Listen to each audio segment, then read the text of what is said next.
90 రోజుల కోర్సు పూర్తి చేస్తే చాలు 100% ప్లేస్మెంట్ సపోర్ట్ తో సాఫ్ట్వేర్ జాబ్ మీ సొంతం. వెంటనే కోడ్ జ్ఞాన్ డెస్టినేషన్ ని సంప్రదించండి. నమస్కారం సార్. నమస్తే. కొన్ని సందర్భాలు మనకి తెలియకుండానే జరిగిపోతూ ఉంటాయి. అసలు మనం ఎక్స్పెక్ట్ కూడా చెయ్యము. కానీ అది జరిగింది అని అక్కడే ఆగిపోయే వాళ్ళు చాలా మంది ఉంటారు. దాని నుంచి ఎలా అర్థం చేసుకుని ముందుకెళ్లాలో కూడా తెలియని పరిస్థితిలో ఉంటూ ఉంటారు. అలా ఒక పాయింట్ దగ్గర స్టక్ అయినప్పుడు మనం ఎలా ముందుకెళ్ళాలి సార్? స్టక్ మైండ్ సెట్ చాలా డేంజరస్. త్వరగా అందులోంచి బయటకు వచ్చేయాలి. ఎందుకంటే brain forms a track of it. ఆ ట్రాక్లో, ఆ సైక్లింగ్ ట్రాక్లో పడితే అందులోనే తిరుగుతుంటారు. కాబట్టి ఎప్పుడు ఆ ప్యాటర్న్ ఫామ్ కానివ్వద్దు. ఎగ్జాంపుల్, ఎప్పుడైనా మనం ఒక అలవాటు చేసుకున్నాం. సపోజ్ ఇప్పుడు ఇట్లా అనుకున్నాడు, లేకపోతే ఇంకోటి ఏదైనా ఒక అలవాటు చేసుకున్నారంటే ప్రతిసారి ఆ యాక్టివిటీ రిపీట్ అవ్వడానికి ఛాన్సెస్ ఎక్కువగా ఉంటాయి. ఎందుకంటే మైండ్ ఒక ప్యాటర్న్ ఫామ్ చేస్తుంది. కొంతమంది ఇంటికి రాగానే జస్ట్ బ్యాగ్ అట్లా పడేస్తారు, సోఫాలో కూర్చుంటారు, రిమోట్ ఆన్ చేస్తారు. అది వాళ్ళకి డైలీ అలవాటు ఉంటుంది, చాలా హ్యాపీగా ఉంటుంది వాళ్ళకల్లా. ఆ ప్యాటర్న్ అలవాటు అయిపోతుంది వాళ్ళకి. సో రావడము, బ్యాగ్ అట్లా ఇసిరేయడము, అట్లా కూర్చోవడము చేశారనుకో, దట్ ప్యాటర్న్ మైండ్ గుర్తుపెట్టుకుంటుంది. అలాగే మన జీవితంలో ఒక థాట్ ప్యాటర్న్లోకి వెళ్ళిపోయి స్టక్ అయితే అది గుర్తుపెట్టుకుని తెలియకుండానే అందులోకి వెళ్ళిపోతూ ఉంటుంది. ఓకే, అందుకని స్టక్ ప్యాటర్న్ని గుర్తుబట్టి త్వరగా బయటికి రావాలి. నెంబర్ 1. ఎలా గుర్తించాలి? సో ఎప్పుడైనా ఒక స్టక్ ప్యాటర్న్ ఉంటే ఈజీ మెథడ్ రాసుకోవాలి. నిజంగా బుక్ రాయడమో, జర్నల్ రాయడమో, పేపర్లో రాసుకోవడమో చేస్తే యూ విల్ రియలైజ్ ఈ ఆలోచన ఏంటి పదే పదే వస్తుంది, ఈ థాట్ ఏంటి నేను పదే పదే ఉన్నాను అని మనకు తెలుస్తుంది. స్టక్ అయి ఉన్నాం ఇక్కడ అని. అది ఎలా ఉంటుందంటే కొన్నిసార్లు ఎవరో క్లోజ్ వాళ్ళు చనిపోయారని, లేకపోతే బాగా నమ్మిన వ్యక్తి మోసం చేశాడని, లవ్లో ఫెయిల్ అయ్యామని, ఒక మంచి క్రికెట్ కోసం ట్రై చేసిన ఒక అబ్బాయి నా దగ్గరకు వచ్చాడు. ఆల్మోస్ట్ రంజీస్ దాకా వెళ్ళాను, నాకు చాలా ఇంపార్టెంట్ మ్యాచ్ అది. ఆ మ్యాచ్ టైంలో ఇంట్లో ఏదో గొడవ పడి నేను సరిగ్గా ఆడలేకపోయాను, ఫెయిల్ అయిపోయాను. దాని తర్వాత మళ్ళీ ఛాన్స్ రాలే, నేను సరిగ్గా ఆడలేను. ఎప్పుడు ఆ ప్యాటర్న్లో ఆ రోజు గనక మా నాన్న నాతో అలా చేయకపోయి ఉంటే నేను ఈ పాటికి ఐపీఎల్లో ఏదో ఆడేవాడిని.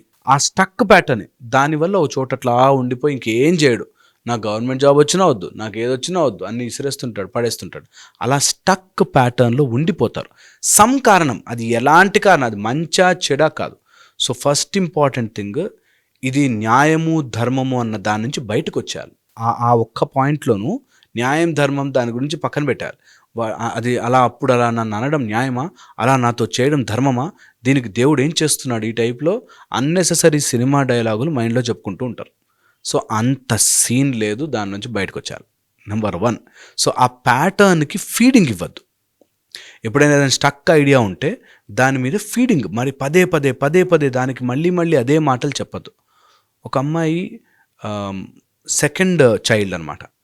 ఆమె సెకండ్ చైల్డ్ 3.5 years తర్వాత బ్లడ్ క్యాన్సర్ని డిటెక్ట్ అయ్యి 4 yearsకి, అంటే చనిపోతున్న ముందు రోజు ఏదో అల్లరి చేస్తున్నాడని ఇట్లా దెబ్బ వేసిన తర్వాత ఆ రోజు వెళ్ళి పడుకున్నాడు, చనిపోయాడు. నేను కొట్టాక చనిపోయాడే, అయ్యో నేను లాస్ట్కి వాడిని ముద్దు కూడా పెట్టుకోలేకుండా 4 ఏళ్ల బాబుని నేను చంపానే అనే థాట్లో ఉండిపోయింది.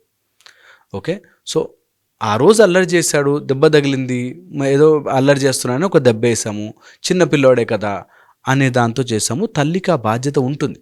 కానీ ఎంత డ్రమాటిక్గా జరుగుతుందంటే ఆమె అదే థాట్లో 2 yearsగా ఉండిపోయింది. అంటే ఆ రోజు నేను వాడిని కొట్టానే, చిన్నవాడిని కొట్టానే 2 yearsగా స్టక్ అయిపోయాను.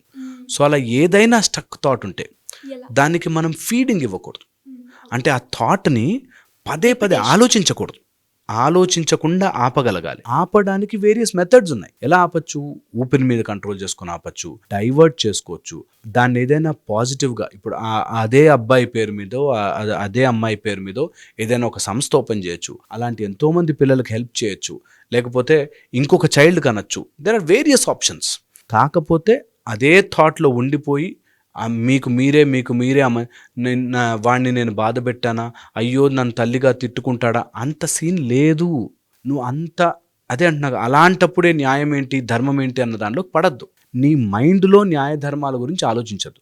న్యాయధర్మం బయట, నువ్వు లోపల మైండ్లోనే ఇది న్యాయం కదా, ఇది ధర్మం కదా, నా మొగుడు ఎందుకు అలా ఉన్నాడు, ఇలా ఎందుకు ఉన్నాడు అని చెప్పి అన్నీ నీ మైండ్లో గేములు ఆడద్దు. ఈ స్టోరీలకి ఫీడ్ ఇవ్వద్దు. Okay, and next very important point, ఇలా ఎప్పుడైనా లూప్లోకి వెళుతున్నట్టయితే ఆ ఈవెంట్ ఏంటి, నువ్వు ఎందుకు బాధపడుతున్నావు అని చూస్తే అక్కడ నీ ఈగో కనిపిస్తుంది.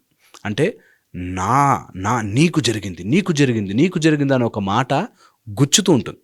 ఓకే, ఆ నీకు జరిగింది అన్న దగ్గర ఇగో పెద్దదైపోతుంటుంది. ఆ ఇగోని తీసి పక్కన పెట్టాలి. నాకు జరగచ్చు, నాతో తప్పు జరగచ్చు, అవ్వచ్చు, ఏమీ కాదు, నేను జీవితాంతం మంచిగా ఉండాలని లేదు కదా, ఒక్కోసారి నేను కూడా తప్పు చేయొచ్చు, సో వాట్ అనే ఒక మైండ్ సెట్లోకి వెళ్తే ఈ రిపీటెడ్ థాట్ నుంచి బయటకు వస్తాం. ఓకే, ఎప్పుడైతే ఇలాంటి రిపీటెడ్ థాట్ నుంచి బయటకు వస్తామో వెంటనే దానికి నెక్స్ట్ ఫీడింగ్ ఇచ్చేయాలి. ఓకే, అండ్ ఎక్కువసేపు ఒకసారి జారి పడ్డావు, పడిన చోటే కూర్చోవు, లేచేస్తావు, ముందుకెళ్ళిపోతావు. అలాగే లైఫ్లో ఒక థాట్లో స్టక్ అయిపోయి ఉండి అక్కడే తిరగకూడదు. ఇక నెక్స్ట్ ఇలా లూప్లో ఆలోచిస్తున్నప్పుడు 2 క్రైటీరియా జరుగుతాయి. ఒకటి థింకింగ్ ఆఫ్ ఎక్స్ట్రీమ్, అటు ఇటు ఎక్స్ట్రీమ్ ఆలోచిస్తారు. అంటే ఇంక అంతా నాశనం అయిపోయింది, ప్రపంచం నాశనం అయిపోయింది అన్నట్టుగా ఎక్స్ట్రీమ్. లేకపోతే the other format only negative, ఇందులో ఓన్లీ తప్పే. ఈ రెండిట్లోకి వెళ్ళకూడదు. ఓకే, ఎక్స్ట్రీమ్ ఆలోచించడము, నెగిటివ్లోకి ఆలోచించడం వెళ్ళకూడదు. Very important. ఒకవేళ ఇట్లా ఉంటే, ఇలా ఎప్పుడైనా స్టక్ థాట్లో ఉంటే చాలా చాలా మంచి మెథడ్ ఏంటంటే అభిషేకము, పూజ, తపస్సు. ఈ 3 మార్గాలు ఎంచుకుని ఏదైనా ఒకటి. అభిషేకం ద బెస్ట్ ఫార్మాట్.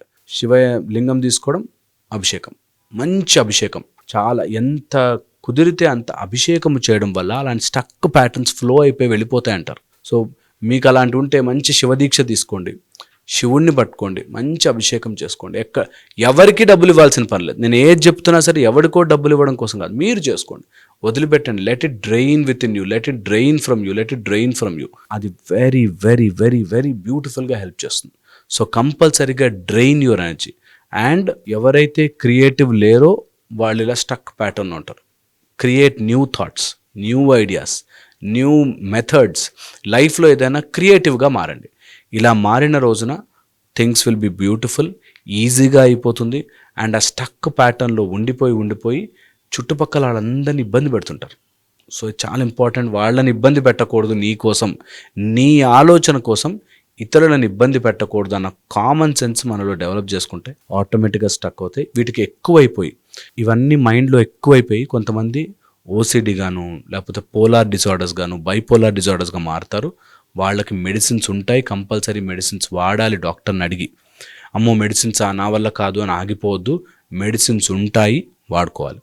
కొంతమందికి ఇవి కొన్ని టైం పీరియడ్లో వస్తాయి, కొంత జాతక ప్రభావం వల్ల, కొంత ఇంట్లో ఉండే నెగిటివ్ ఫోర్సెస్ వల్ల అప్పటిదాకా బాగున్న టక్ మన అందులో పడతాడు, ఇంకా స్టక్ అయిపోయి ఉంటుంది. సో అలా గనక ఉంటే కంపల్సరీగా వాటి రెమెడీస్ తీసుకుని అందులోంచి దాటి బయటకు వచ్చేయాలి.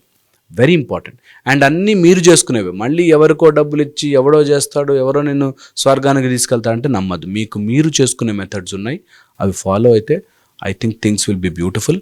ఇది హోప్ఫుల్లీ ఆ లూప్ థాట్స్లో ఉన్నవాళ్ళు, ఆ ఈవెంట్ని ఆలోచించి బాధపడేవాళ్ళు బయటకు రావడానికి హెల్ప్ చేస్తుంది. Hope this helps. Thank you sir, thank you so much.